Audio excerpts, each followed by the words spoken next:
एक बार रघुनाथ बुलाए, गोरे द्विज पुरवासी सब आए।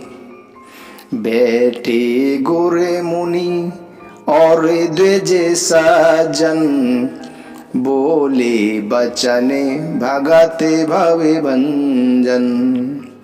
एक बार रघुनाथ बुलाए, गुर द्विज पुरवासी सब आए। एक बार श्री रघुनाथ जी के बुलाने पर गुरु वशिष्ठ जी ब्राह्मण और अन्य नगरवासी सभा में आए। जब गुरु मुनि ब्राह्मण तथा अन्य सब सज्जन यथा योग्य बैठ गए, तब भक्तों के जन्म मरण का मिटाने वाले प्रभु श्री राम जी बोले, सुना हूं सकले पूरे जने मम बानी, कहूं ने कछु ममता और आनी।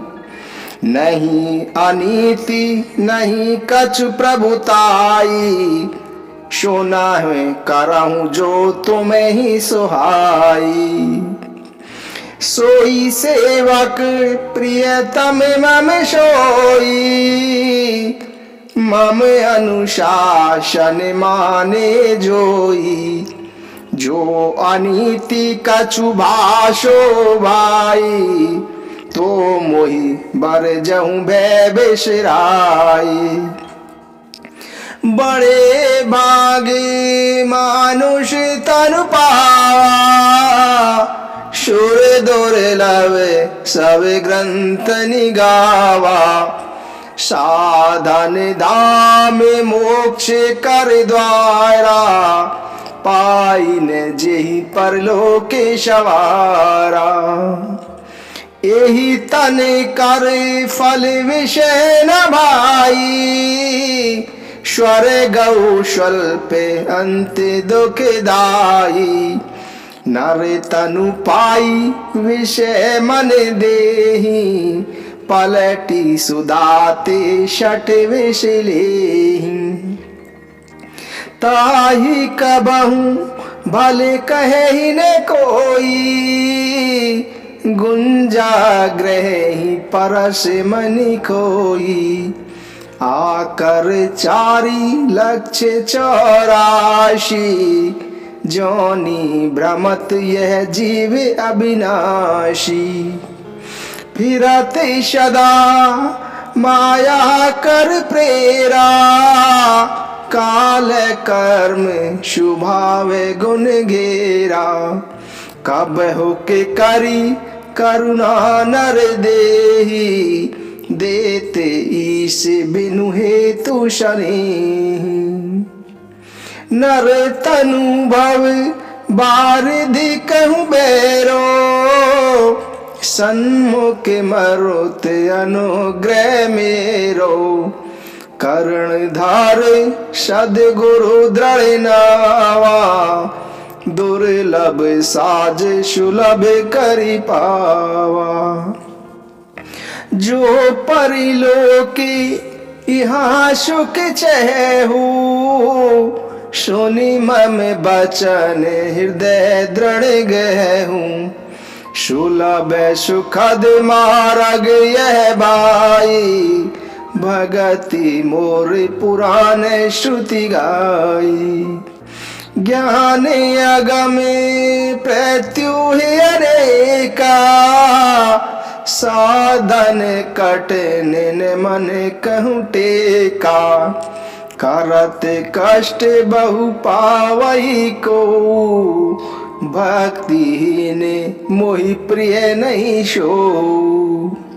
भक्ति स्वतंत्र सकल सुख खानी, बिनु सत्संग न पावहि प्राणी।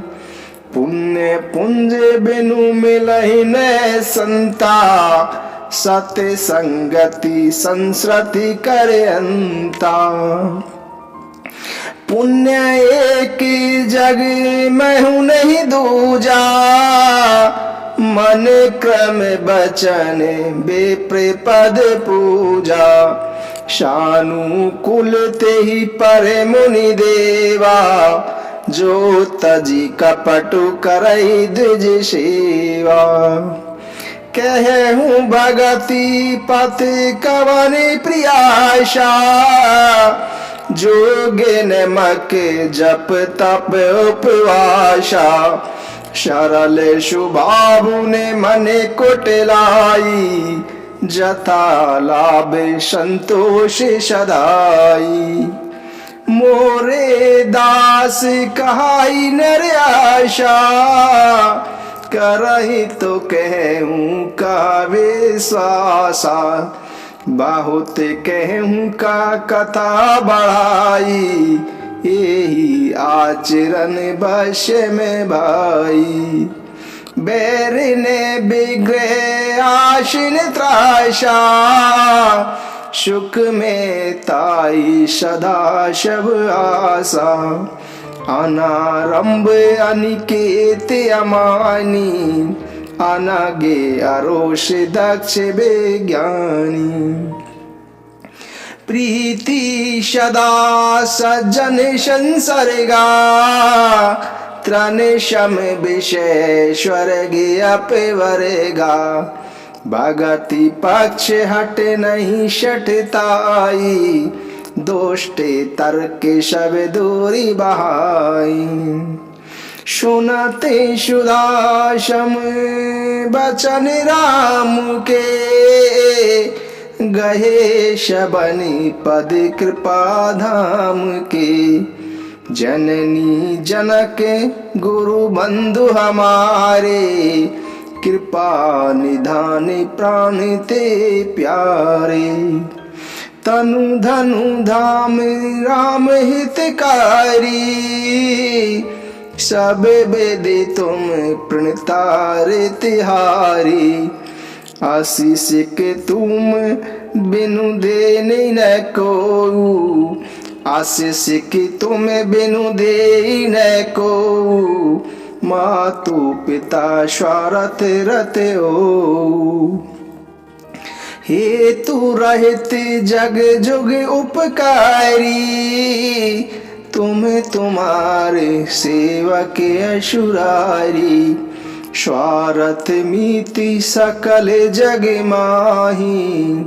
सपने प्रभु परमारथ नाही, सबके बचन प्रेम रस साने। सुनि रघुनाथ हृदय हर्षाने, निज निज ग्रह गए आयुष पाई। बरनत प्रभु बत कही सुहाई, निज निज ग्रह गए आयुषु पाई। बरनत प्रभु बत कही सुहाई। प्रभु श्री राम जी कहते हैं कि मैं यह ममता के कारण नहीं कह रहा, और न ही अनीति की बात कहता हूं, और न इसमें मेरी कुछ प्रभुता ही है। इसलिए संकोच और भय छोड़कर ध्यान देकर मेरी बातों को सुनना, और यदि तुम्हें मेरी बातें अच्छी लगें तो उसके अनुसार ही व्यवहार करना। प्रभु श्री रामचंद्र जी कहते हैं कि वही मेरा सेवक और प्रियतम है जो मेरी आज्ञा माने। हे भाई, यदि मैं कुछ अनीति की बात कहूं तो भय छोड़कर मुझे रोक देना। प्रभु श्री रामचंद्र जी सभी अयोध्या वासियों को समझाते हैं और कहते हैं कि बड़े भाग्य से यह मनुष्य का शरीर मिला है। सब ग्रंथों ने भी यही कहा है कि यह शरीर देवताओं को भी दुर्लभ है। यह साधन का धाम और मोक्ष का मार्ग है। इसे पाकर भी जिसने परलोक ने बना लिया, वह परलोक में दुख पाता है, सिर पीट पीट कर पछताता है, तथा अपना दोष ने मानकर काल पर, कर्म पर, ईश्वर पर मिथ्या दोष लगाता है।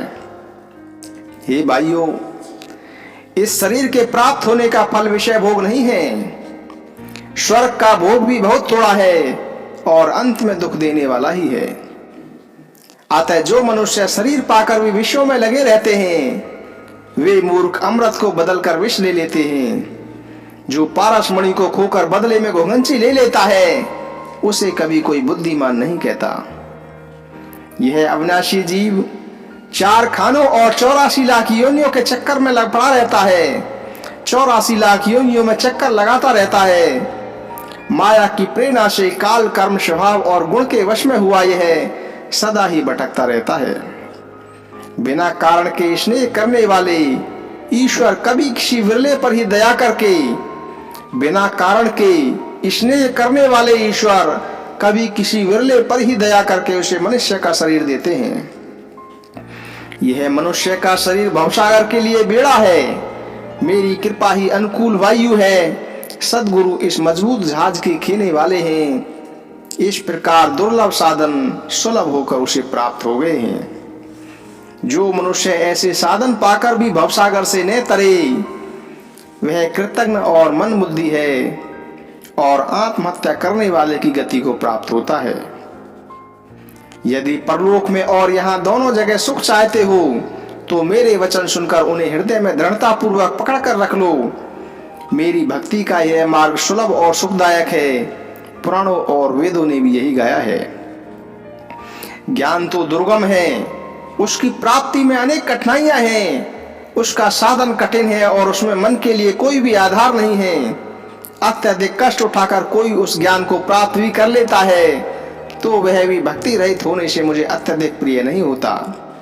भक्ति स्वतंत्र है और सब सुखों की खान है, परंतु सत्संग के बिना प्राणी इसे नहीं पा सकता और बिना पुण्य के संतों का संग नहीं मिलता।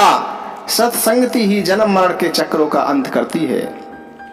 संसार में पुण्य एक ही है, दूसरा नहीं, और वह है मन कर्म और वचन से ब्राह्मणों के चरणों की पूजा करना। जो कपट का त्याग करके ब्राह्मणों की सेवा करता है उस पर मुनि और देवता प्रसन्न रहते हैं। मैं आपको एक और गुप्त मत बताता हूं, उसे भी हाथ जोड़कर सुनिए। शिव जी के भजन के बिना मनुष्य मेरी भक्ति प्राप्त नहीं कर सकता। भक्ति मार्ग में कौन सा परिश्रम है? भक्ति मार्ग बहुत ही सरल है। इसमें न योग की आवश्यकता है, न यज्ञ की आवश्यकता है, न जप की आवश्यकता है, न तप की आवश्यकता है और न ही उपवास करने की आवश्यकता है। केवल मनुष्य सरल स्वभाव हो, मनुष्य के मन में कुटिलता न हो और जो भी कुछ उसे मिले उसी में सदा संतोष रखे। यदि मेरा दास कहलाकर कोई मनुष्यों से आशा करता है, अर्थात भक्त तो मेरा है किंतु असाधारण मनुष्यों से लगाता है, अथवा मेरा भरोसा छोड़कर दूसरों पर भरोसा करता है, तुम ही बताओ उसको क्या विश्वास है। हे भाइयों, मैं तो यही कहता हूं कि लोग मुझ पर ही मन से विश्वास करें, ना ही किसी से वैर करें, ना ही किसी से लड़ाई झगड़ा करें, ना ही किसी से आशा रखें, ना ही किसी से डरें, और सभी दिशाएं उसके लिए सदा सुखदायी हैं। जो कोई भी फल की इच्छा से कर्म नहीं करता, जिसकी घर में ममता नहीं है, ज्ञानी जो मानहीन, पापहीन और क्रोधहीन है, जो भक्ति करने में निपुण और ज्ञानी है, संत जनों के सत्संग से जिसे सदा प्रेम है, जिसके मन में स्वर्ग और मुक्ति तथा भक्ति के सामने तिनके के समान है, जिसके मन में स्वर्ग और मुक्ति भक्ति के सामने तिनके के समान है, जो भक्ति के पक्ष में ही हट करता है, दूसरों के मत का खंडन करने की मूर्खता नहीं करता, किसी के साथ तर्क वितर्क नहीं करता, जिसने सबको तर्कों को दूर बहा दिया है, जो मेरे गुण के और मेरे नाम के परायण है एवं ममता मद और मोह से रहित है, उसका सुख वही जानता है जो परमानंद राशि को प्राप्त है। प्रभु श्री रामचंद्र जी के अमृत के समान वचन सुनकर सबने चरण पकड़ लिए और बोले कि हे कृपा निधान, आप ही हमारे माता पिता गुरु भाई सब कुछ आप ही हैं और प्राणों से भी अधिक प्रिय हैं आप। हे शरणागतों के दुख को हरने वाले श्री राम जी, आप ही हमारे शरीर, धन, घर द्वार और सभी प्रकार से हित करने वाले हैं। ऐसी शिक्षा हे प्रभु आपके अतिरिक्त कोई नहीं दे सकता। माता पिता भी हितैषी होते हैं और माता पिता शिक्षा भी देते हैं, परंतु हे प्रभु वे भी स्वार्थ परायण होते हैं। हे असुरों के शत्रु, जगत में बिना हेतु के निस्वार्थ उपकार करने वाले तो दो ही होते हैं। हे प्रभु एक तो आप हैं और दूसरे आपके सेवक होते हैं। शेष सभी तो स्वार्थ के मित्र हैं। हे प्रभु उनमें स्वप्न में भी परमार्थ का भाव नहीं है। सभी लोगों के प्रेम रस में पगे हुए वचन सुनकर प्रभु श्री रघुनाथ जी प्रसन्न हुए। फिर आज्ञा पाकर सब प्रभु की बातचीत का वर्णन करते हुए अपने अपने घर को चले गए। श्री राम जय जय राम, श्री राम जय जय राम, श्री राम जय जय राम, श्री राम जय जय राम, श्री राम जय जय राम, श्री राम जय जय राम, श्री राम जय जय राम, श्री राम